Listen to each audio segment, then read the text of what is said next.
Here I've got Honor 7A, and let me show you how to change language on the following device.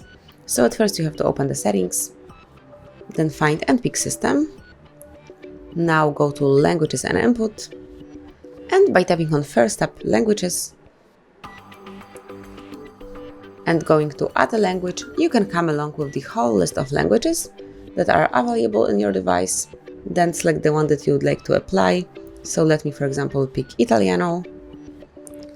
Then select the region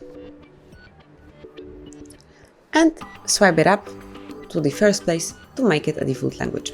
As you can see, now everything has been changed, so all the device is in Italian.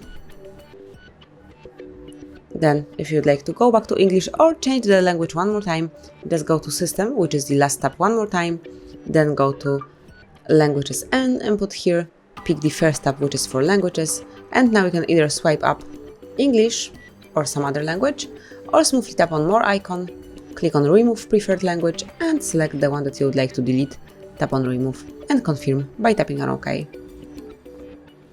And that's basically all. As you can see, now we are back in English, and if you would pick some other language, then it would be applied as well. So that would be all. Thank you for watching, please subscribe our channel and leave the thumbs up.